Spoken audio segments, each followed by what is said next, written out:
Southeast Asia, or the barriers, either one. Or many people here, like Dennis, Susan Larson, Colin, Ellen, Gordon, many others. So it's a fellowship that we some of us come for, and it lifts us up. We get a lot of enjoyment out of it.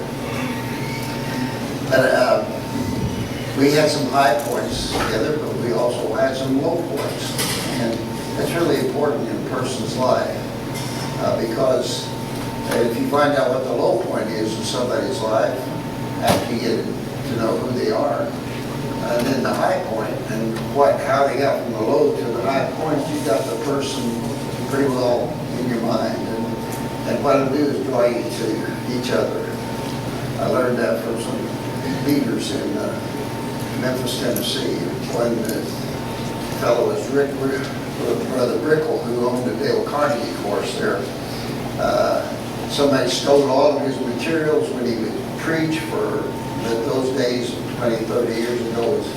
He'd get $500 for his speech, and they'd steal everything that he had to say and use it themselves. So he had to do something that they couldn't steal. So he interviewed people, find out, he'd tell them who I am, I'm a speaker, and he'd go into a shop or into a business, and like he was from Jonesboro, from Arkansas, and he would interview the person, find out where they came from, where they was educated, who was their family, and he'd find out, you mind telling me your low point? You don't have, everybody has low points. You don't have to have the low point, but they'll get a point. So they'd find out what the high point is and how did you get from the low point to that. That's a virtuous streak. And you get up and tell the person's experience and tell what is the high point and the low point and how he got from the low to the high. Then you got the thing that'll lift the audience up and it'll make a better world. And you couldn't steal that from him. So you see how he used that in his work, and you can use that in your mission work. I use it all the time. I could go knock on somebody's door I'd never even seen before and find out that about them, and they've never been asked those questions. You probably don't know that about your mother or your father, for that matter. And it is a positive, isn't it? So this man is pretty smart, pretty influential as well. Do you think that if you knew that about a person, you could preach their funeral better? Pretty good. So I just given you a tip to say, I've been helped by some great people. It all wasn't in school, it was just people that were members of the church. This guy was a preacher. He owned the Dale Carnegie course in Memphis, Tennessee. He enjoyed teaching other people. He's dead now. Anyway, I came to tell you about some other things, or ask you, how many of you have a smartphone? See your hands. Wow, that's a lot. If you went to other countries, you think you'd find people with smartphones? Sure. I want to tell you something that a guy I work with at the present time in Hungary, right in the center of Europe, has done. First of all, there's a congregation in the Memphis area where the preacher told him about a new way of doing things. What you do is you take your smartphone and you use it to get on the air 24 hours a day. And you think, well, what, are you crazy or something like that? Could you really get on the air with 24 hours a day? Curry Montague has done it in Hungary with the Hungarian language in the last month. So what does that mean for you? You can do the same thing in any language that you're working with or any place you wanted to. On the air, when he came to speak to the congregation, East Fraser, where I work. And when he was speaking, he just stopped and punched a button, and he was listening to announcement made on that same thing. He told me they went through Paris the other day, actually. He got the response. All you have to do once you do that, they'll show you how to do it. You have to have a special microphone. They have a special program for their computer. And these brethren can put you on the air 24 hours a day. So my plan is, when I was in Jakarta in 77, 78, I had a radio program that was there in the local language, but I was put the program on in English. I call it the Bible in Special English. That's what I'm going to put on the air again, the Lord willing. Same program, same people, and they'll do it for, you pay $1,000 down when they first start doing it for you, and then $200 a month. But it's worth it. It's really worth it. So you can do the same thing with your program. Then I met Brother Murdoch yesterday and talked to him, and I'm going to use some of his material. Let him be on there. I've already chosen some of the people I like to read the Bible for me. I'm not going to read it all myself. One time I was sitting at the chapel at Harding Graduate School, and Jerry Thompson, who preached over in Arkansas and also in Memphis, Tennessee, at Holmes Road, he was reading the Bible. And I said, Jerry, afterwards, how can you read the Bible like that? He said, well, I learned in Bible class over at Harding. What you do is you tell them what you're going to read. Then you emphasize. What you're doing is not reading words, you're reading ideas and projecting it to your audience. That's what he was doing. And they can tell. I said, how do you do it? He said, well, I introduce what I'm going to read. Then I look at the new ideas, and that's what I emphasize every time, the new ideas. And I play down the old ideas. Then I show contrast if there is, left and right. Then I pause and emphasize what I'm going to say by doing that, you see. And those are just simple rules that will take the words off the page and put it in the audience's ears, or whoever you're reading to or talking to over the phone or wherever you do it. It has that effect. So you're not reading words, you're reading what the text says and projecting that to the audience. And so I may be asking some of you, if you want to do it, you let me know if you want to read the Bible like that. I'd be interested in working with you. I'll have maybe 5 apparatuses where you can use it, and they can put that in that system. But Curry has done that in what I consider the hardest language in the world, is Hungarian. It comes from way north of China, some places. I know Chinese language myself, and I know what Arabic's like. This language is more difficult than that. But he's already done it. He's been working there 20 years. And then the other day, he got his citizenship there. His wife is Hungarian. His children are Hungarian. So I know what power this is. He got it from Mark Lance down in Louisiana, gave him the idea. But that it could be done. And he's already done it. That's what I'm telling you. You can do the same thing with whatever language you're working with, or whoever you're working with, or wherever you're working. So that's one of the ideas I present to you this time. I want to talk a little bit about your health. As an evangelist in other countries, I've been working for a congregation for 60 years, same church, Fraser Church of Christ in Memphis, Tennessee. When we first started out, I had maybe 200 or 300 people. Hollis Miller was a friend of mine, and Freed Hardeman, who married. When I came to Memphis with my wife in '59, he asked me would I like to work with them. I was preaching out in Fayette County. And so I began to work with them. Then about 6 years later, my wife and I decided in 1966 to go to Southeast Asia. Headed for Singapore. I already told you why I didn't get to go to Singapore. They had seceded from the Federated States of Malaysia and became a republic. So my paperwork wasn't there. So we started working in a church in Ipoh, Perak, Malaysia, there was no church there. There was one member of the church that was converted by Bible correspondence course. So we moved there. Went there by train, got off the next day, went checked into the hotel, and started a great work. Had 8 Bible correspondence courses. We sent those out to different students as they caught on to what was going on in the villages around about. We'd bring them in every time they got out of school. And I want to tell you something else that will enhance your Bible work, is have a school. We call this a Bible training evangelism school, and taught them one book of the Bible during that week or two that they were with us. And dumb me, I didn't know in the Chinese language at that time. The names, we intended to invite the young men, but we got women too, because I didn't know the difference in the names in Chinese.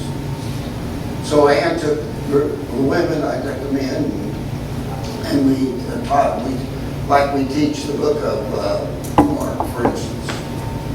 Make sure they knew one of those Gospels before they went back home.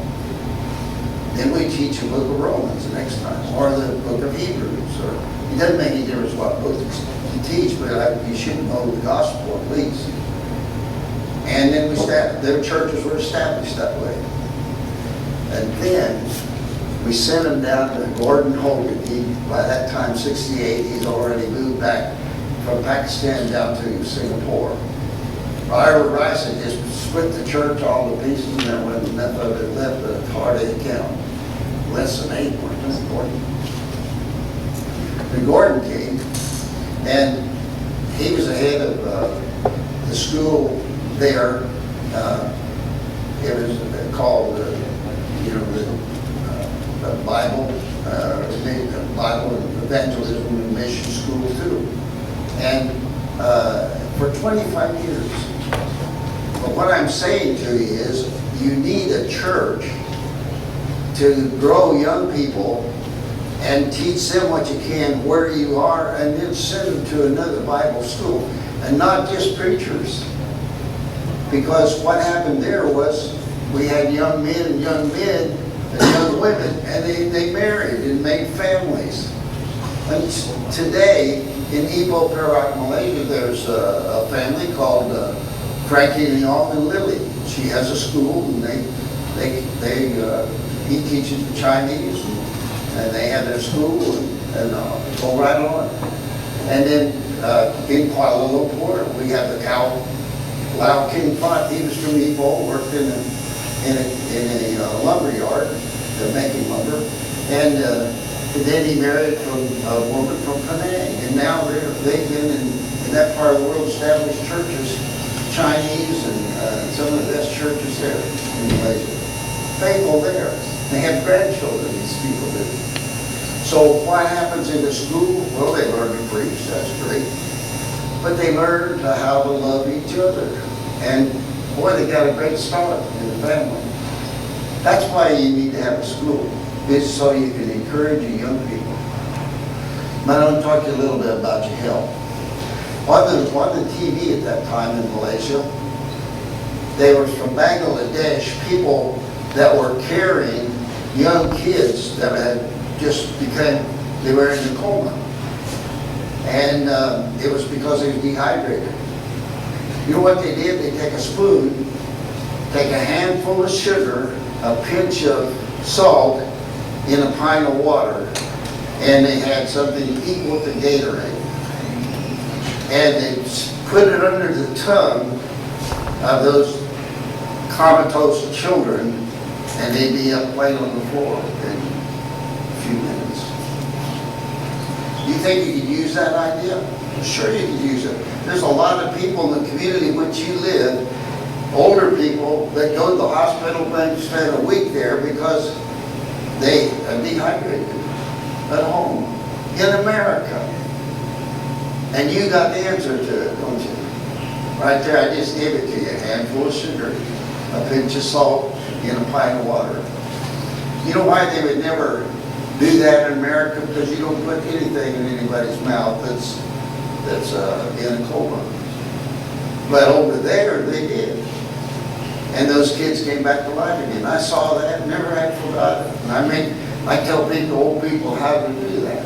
They don't have to go to the hospital to get over their dehydration. And you may have a need for that sometime yourself. Get in a position where you may dehydrate. Or you may be dehydrated and don't even know it. And you get in trouble pretty quick. Any place in the world. In your own hometown, right now. So you see, there's some things we can learn from other people in other countries. That's what I'm talking to you about. Oh, I've learned a lot of things like that. One time I was in Malacca, in Sulawesi, it's part of Indonesian islands, in Manado. And somebody was showing me around. And so we were up on a high hill and came to the ocean and looked down. He said, that's a spring that's running right in the ocean. Well, I said, I think I'll get me a drink. I made my way down there, stepped on a slick rock, upside down, and broke my collarbone, just like that. You know what I learned from that? Follow the leading person, don't try to lead the way. Pretty good advice. You think so? You just count on it, it works. Don't you try to do everything. You find out from them how to do it and follow their lead. And there's a lot of things like that. Well, I had to go all the way back to Singapore at that time. It took a long time with a broken collarbone.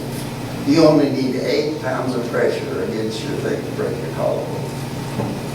So there's a lot of interesting things we can learn from each other and from other cultures and our experience in it that will improve our health. And do I know anything about that? Yeah, I had one of the dearest friends about almost 2 years ago, Kenneth Sinclair. He came a little bit time after we went to Ipoh, and maybe a year or so later, and went to work at Surin, but excellent evangelist, excellent. And he'd go back every time he got an opportunity. Probably sponsoring church in Lake Jackson, Texas. And he'd go back and work with the church there in Malaysia. And then he went to visit Singapore to a wedding of some sort he was going to. But he got deathly sick. And he entered the hospital and he died. It can happen to you. Just a mosquito bite or bad water. See? And so your health is very, very important. That's a low point in our mission one that we had. It's very, very low point. To think about even that his wife goes on without him, and his children go on, his grandchildren go on without him. But that could happen to you, but you have to look at your own health. Use your wisdom. Use a mosquito net. Carry one with you, you have to. These things can kill you.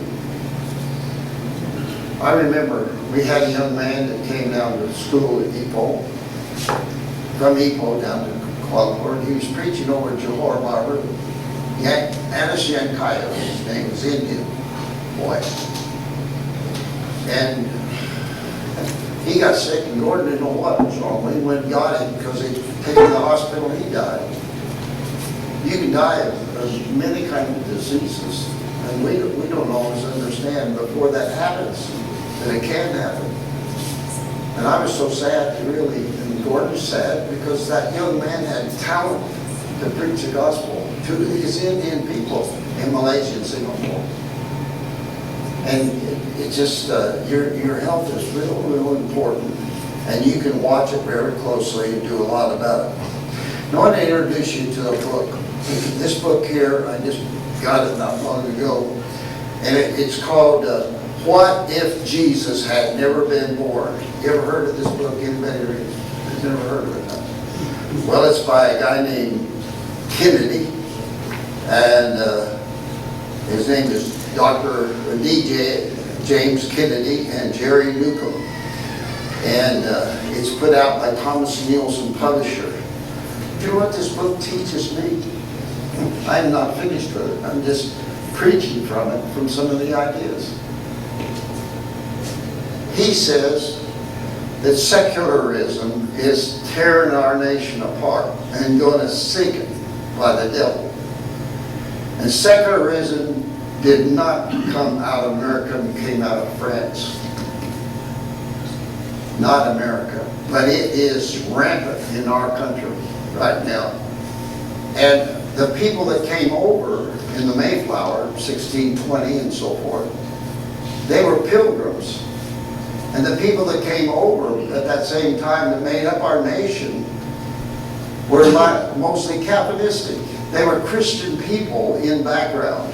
Now they had their own doctrine sometimes about, being chosen for life and all that sort of thing. But that's what he's getting to the bottom of. And people like Judge of our Supreme Court, Warren, in 1950, came up with some of this secularism, started pushing on people like, you can kill your children, it's okay. You see, that's paganism. I don't care what you call it, but it is paganistic to kill those children before they're born. And now Lewis is telling me you can kill them after they're born. And if you don't think our country's in trouble, you're wrong. Satan knows how to destroy some of the best civilizations in the world. He's done it before. And so this book is talking about, well, what would it be like in Memphis, Tennessee, where we have 12 hospitals, if Jesus had never been born? Makes you think. Do you know we wouldn't have had one? Not one. We got Baptist Hospital, Methodist Hospital, Catholic hospitals, and all kinds of hospitals for children, St. Jude, and so forth. And the doctors, nurses, and so forth are very, very, very merciful. And the servants in those hospitals. That's wonderful. And it's a plus, but I'm telling you, secularism will destroy it. These secularists want you to think, and they're trying to convince that religion has no part of their life. Well, that is just not so. If we pay attention to what the Bible says, but the deal is that they don't want to have nothing to do with the Bible. That's what's wrong with the thing. It's crazy, absolutely crazy. Here's what Paul says in Corinthians 6, verse 9. It says,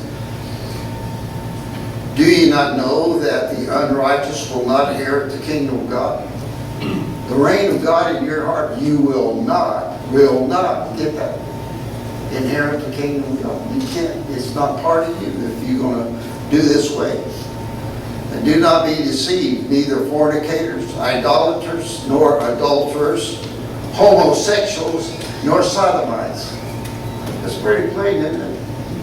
And then he goes on to talk about it. He says, nor thieves, nor covetous, nor drunkards, nor revilers, nor extortioners, nor will inherit the kingdom of God. They will not inherit the kingdom of God. Why are we being sold on? Well, you don't know what marriage is. Marriage is two men if they want to get married. That's not marriage. That's secularism. That's paganism. To kill your children is paganistic. We live in a paganistic society, and what our people are told the Bible doesn't make any difference in our religion and our politics or nothing's wrong. It's absolutely wrong. We didn't start as a nation like that. This secularism came into our country, and our people, our kids are being sold as all along. There's more in the thing about Hollywood in some of our history books than there is about some of our founding fathers like Washington. You know, they found a few years back, they found a document of George Washington that indicated either he wrote or he prayed all the time. And this man is digging up stuff like that. That's why I'd like for you to become familiar with this. But what if Jesus had never been born? We wouldn't be standing here today. Then he talks about institutions in America. 123 of them started out religiously. You wouldn't be here today if Jesus hadn't been born. He has influenced the world. And if you want to influence the world, you better tell the story to the people of India, or the people of China, or the people in Malaysia, or wherever you work. See, tell the story of Jesus. If he hadn't been born, they don't know he's been born. That's what the problem is. But Paul says, and some were such were some of you. That's what he's talking about in the same verse. Well, they don't have to stay that way. See, it's up to us to make sure they don't stay that way in our own country. So I think that those are important things to think about. And I want to emphasize again about A.L. Harvey.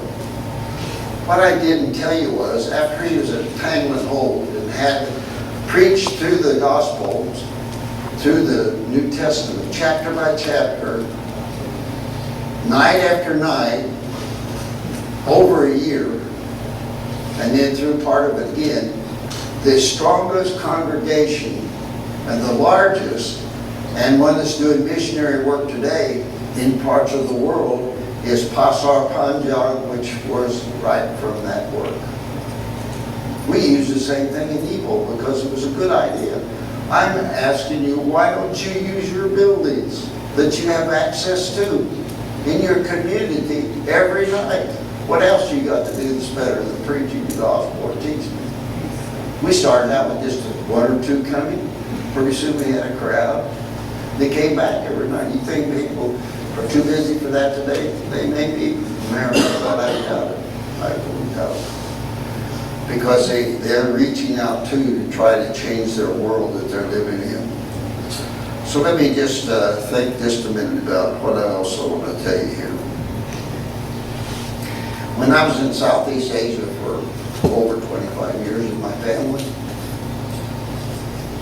44 people came and turned around and left. Not like Helen and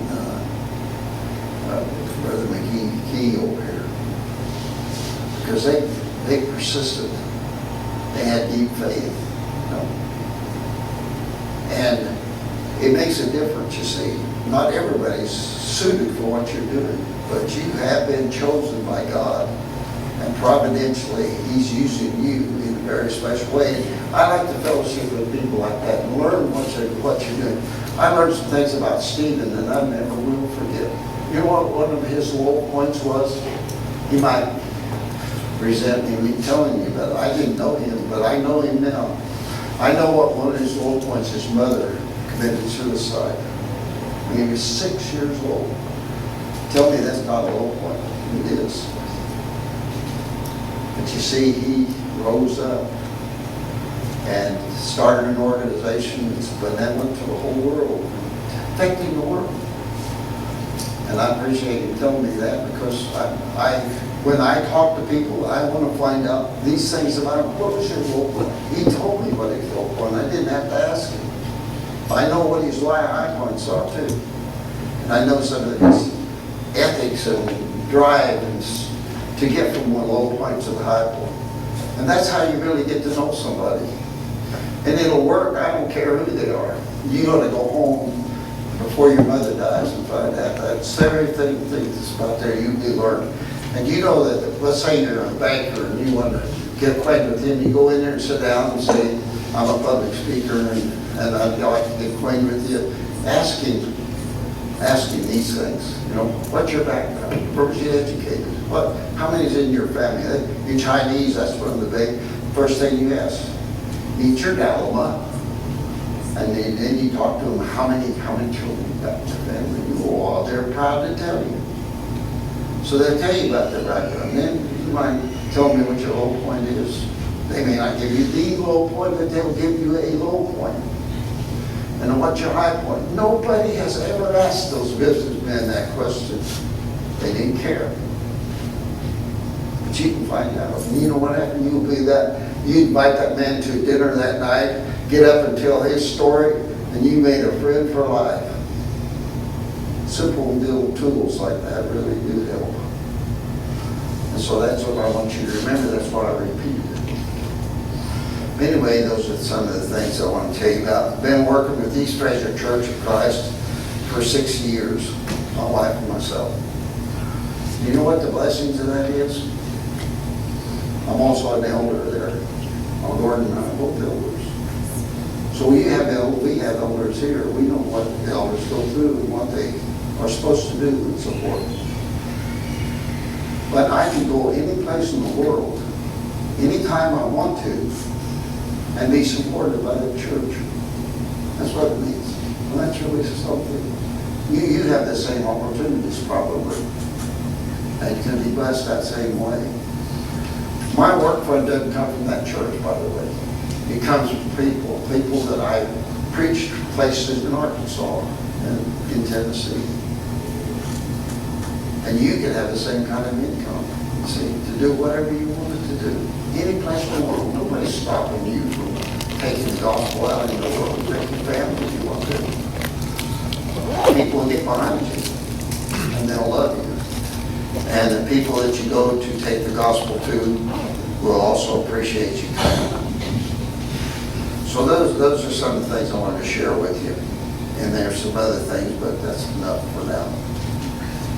And I'm just glorified by being here to lift me up by getting to know you, see you again, and learn to love you, and to listen to who you are and what you're doing. It's so important to know what's going on in the kingdom of God throughout the world. Because Jesus Christ is our King now. He's not going to be the King, He is the King. And the resurrection and the going back to heaven proves it. We got the best message in the world for Hindus or Chinese or whoever you want to talk to. You know, there are people that's working on this right now. They've been going to India for a long time.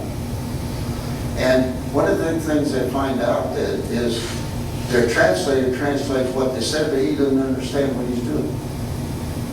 And the people, they tell them a lot of times they don't understand what you're talking about either. It's just translated in their language.